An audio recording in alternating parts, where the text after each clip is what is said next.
Amigos y amigas, todos sabemos que en Latinoamérica están pasando varios conflictos. Bolivia no se está quedando exento de esto y también tiene algunos problemas, en este caso electorales. Problemas que ha causado que mucha gente salga a las calles y se enfrente básicamente entre ellos. ¿Y por qué digo entre ellos? Porque después del fraude que se está hablando, la oposición salió a bloquear las calles, a manifestarse justamente. Pero eso es, hay un gran sector que apoya a Evo Morales, que también salió a la calle a pedido de él para manifestarse y pedir que respeten su voto. Pero antes de avanzar debemos volver un poco. Más precisamente el 20 de octubre pasado, donde se llevaron a cabo las elecciones presidenciales del vecino país. En dichas elecciones se presentaban 9 candidatos, bueno, básicamente 9 partidos. Entre estos 9 partidos son Comunidad Ciudadana, liderada por Carlos Mesa, justamente hoy un gran opositor de Evo Morales, Frente para la Victoria, Movimiento Tercer Sistema, Unión Cívica Solidaria, Movimiento al Socialismo, justamente el MAS, el partido de Evo Morales, Bolivia Dice No, nombre 100% real, Movimiento Nacionalista Revolucionario, Partido de Acción Nacional Boliviana y el Partido Demócrata Cristiano. Este Partido Demócrata Cristiano está liderado por un surcoreano, nacionalizado boliviano, obviamente. Chi Won-chung, el nombre de este candidato. Creo que lo dije bien. Pero de estos 9 partidos se destacaban 2. Comunidad Ciudadana, liderado por Carlos Mesa, ex vicepresidente de Bolivia de 2003 a 2005. No terminó su mandato porque... Y el partido de Evo Morales, el MAS. Luego de una larga jornada electoral se comenzaron a dar los primeros porcentajes otorgados por el Tribunal Supremo Electoral del país. Porcentaje que hasta llegar al 83% de mesas escrutadas se paró y se reanudó 24 horas después con el 95% de las mesas escrutadas. Entonces, ¿qué pasó dentro de ese lapso del 83% al 95%? Cuando se escrutaron hasta el 83%, Evo Morales tenía una diferencia del 7% hacia su rival. Esto implicaba que se fuera a un balotaje, porque según las leyes bolivianas, cuando un candidato supera a su otro rival por un número superior al 10%, se queda todo ahí, se termina, o sea, gana el candidato. Pero si tiene menos del 10%, quiere decir que deben ir a un balotaje. Entonces, después de reanudar el conteo con el 95% de las mesas escrutadas, Evo Morales se plantaba ante su rival con un porcentaje superior al 10%, a ver, mínimo, pero ya le alcanzaba para no ir a una segunda vuelta. En ese lapso de pausa, por así decirlo, comenzaron a especularse justamente ya los rumores de fraude por parte de la oposición, y el oficialismo salió a hablar diciendo que había muchas cosas que no se tenían en cuenta, como el TREP y el cómputo oficial. Porque sí, primero hay que entender eso. El TREP y el cómputo oficial son justamente 2 mecanismos electorales que maneja el organismo electoral plurinacional de Bolivia. Básicamente el TREP permite conocer los resultados lo más rápido posible a través de una transmisión de las actas vía escáner o vía foto del celular. Este mecanismo no es oficial, justamente a diferencia del cómputo, que sí, cómputo oficial ya se dan los resultados oficiales con las actas legítimas y también revisadas por el Tribunal Supremo Electoral. Pero si no quedó claro bien lo del TREP, la ministra Gabriela Montaño, seguidora del MAS y de Evo Morales, lo diferencia de esta manera. Explicar que hay una diferencia entre el TREP y el conteo oficial o el recuento oficial de votos. Exactamente. El TREP funciona como una transmisión de una fotografía del acta electoral que a través de los celulares que ahora manejamos todos o la mayoría de los ciudadanos, los notarios electorales transmitían una fotografía del acta al Tribunal Departamental Electoral que corresponda. Y esa fotografía empezaba a acumularse para poder dar resultados al TREP. Pero es una transmisión, se llama así, transmisión rápida y segura de datos.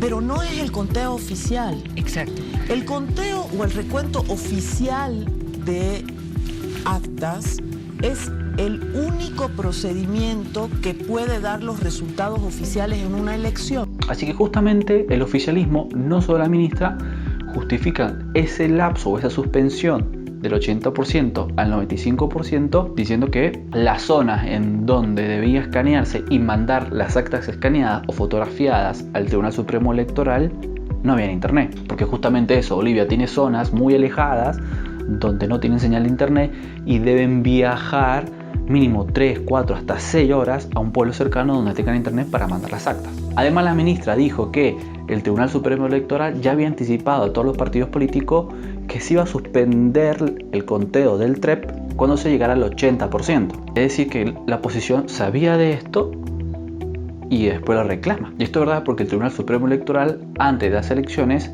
a través de una conferencia de prensa, informó cómo se iba a realizar todo. Que los candidatos, los partidos políticos, estaban en conocimiento de las actas y que todos, además, tienen copia de las actas, informó también la ministra. Agregada a estas declaraciones, Andersen, perdón que no diga el nombre que es medio complicado, pero es como no me sale. Andersen es una prestigiosa investigadora económica que a su vez integra la Academia Boliviana de Ciencias Económicas. Ella revisó las actas con el TREP y con el cómputo oficial y dicen que no hay fraude justamente masivo. De hecho, afirmó también diciendo que habían votos que favorecía a Evo Morales y no favorecía a Carlos Mesa, pero en otras actas sí favorecía a Carlos Mesa y no a Evo Morales. Además, aclaró que esta investigación lo hace a través de un rigor científico y que no tiene ningún afín político con Evo Morales. Pero, ¿por qué Andersen, por qué la ministra sale a dar estas explicaciones o salen justamente a justificar? Porque la oposición también presenta sus pruebas. Un grupo de ingenieros informáticos liderado por Edgar Villegas, se autodenominan apartidarios, informa que ellos tienen pruebas de que sí hubo fraude. Es decir, ellos compararon el TREP con el cómputo oficial y dice que logran dar con un 3% de actas alteradas. Según estos ingenieros, la diferencia era abismal y que las justificaciones que se planteaban en las actas no tenían relación con la gran diferencia de votos que había. Un medio de comunicación muy importante también acompañó a la investigación de los ingenieros y en comparación con algunas actas del TREP y del cómputo oficial mostraban diferencias como por ejemplo que en el TREP el MAS conseguía 5 votos y en el cómputo oficial 55.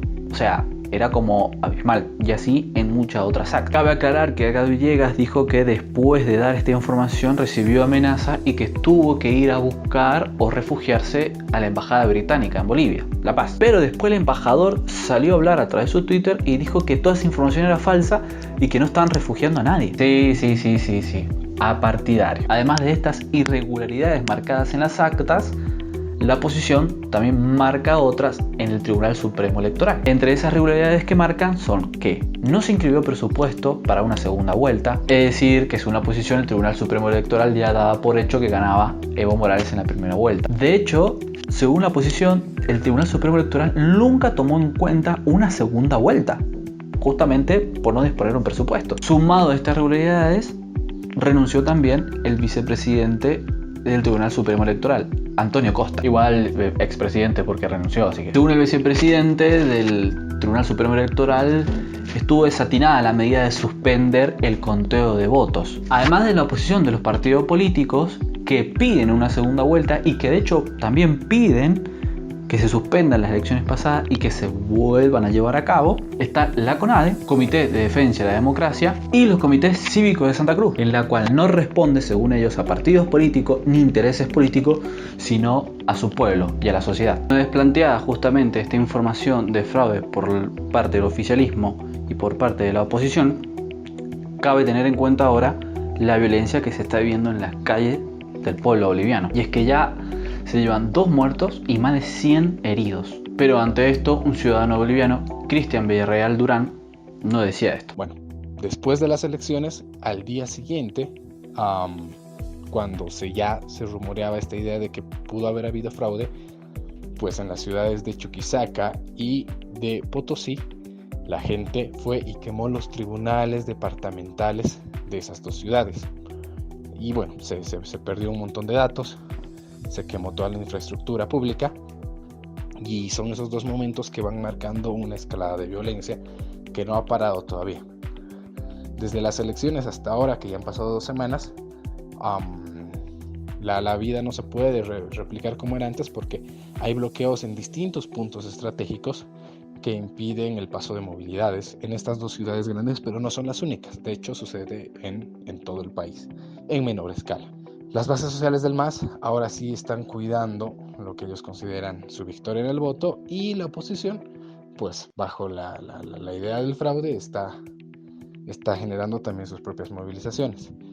hay puntos de choque, hay puntos donde ambas fuerzas se encuentran y ha habido enfrentamientos. Ante este conflicto que se está viviendo en las calles, Naciones Unidas en Bolivia salió a hablar pidiendo que por favor haya una pacificación y que no se gendre más violencia. Pero además de este organismo internacional, cometieron otros a este problema. El más importante de ellos es la OEA, Organización de los Estados Americanos. Y muchos pueden decir, ¿qué es la OEA? Básicamente el objetivo de la OEA es que los países que están conformando Estado se lleven a cabo la paz, el país soberano, colaboración, solidaridad, etc.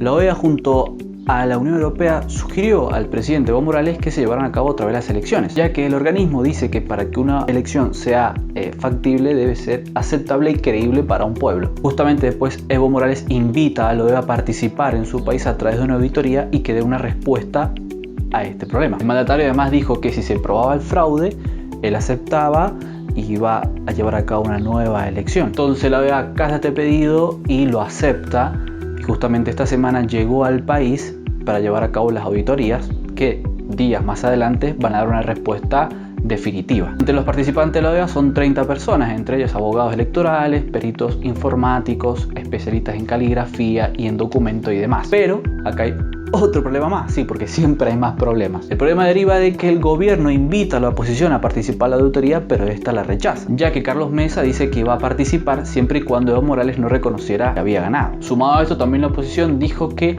no se le consultó ni al pueblo ni a la oposición la participación de la OEA, pero a su vez Carlos Mesa ratificó su confianza en la OEA y dijo que espera que dé un resultado factible. Ante tanto, la OEA dijo que va a dar el resultado o una respuesta aquí a 12 días, o sea, falta mucho. Ante estos problemas que la oposición no quiera participar, la violencia aún está en las calles, ya que tener en cuenta dos cosas. Primero, que el mandato de Evo Morales termina el 22 de enero y otra justamente que la respuesta que va a dar la OEA de aquí a 12 días es mucha. Sumado a esto, muchos medios dan como 3 salidas posibles. Una, que se anulen las elecciones anteriores y que se dé otras nuevas elecciones, que es como la más factible. Otra, que se lleve a cabo un balotaje, que la oposición, si bien prefiere la primera, esta es otra vía también. Y otra es que se demuestre fraude y se dé ganador a Carlos Mesa, o que no se demuestre que hubo fraude y se dé ganador a Evo Morales, que para mí esta decisión es la más difícil de todas. Pero que la oposición y el oficialismo salgan a hablar con su gente y pidan paz, o por lo menos que cese la violencia en las calles, ya que de aquí se dé una respuesta definitoria en muchos días y ya se han cobrado 2 muertes. Así que amigos y amigas, espero que la respuesta o el resultado que dé la OEA en la auditoría beneficie a las dos partes y pueda cesar la violencia que hoy se está reflejando en Bolivia. Desde acá, fuerza enorme para toda la gente. Chao.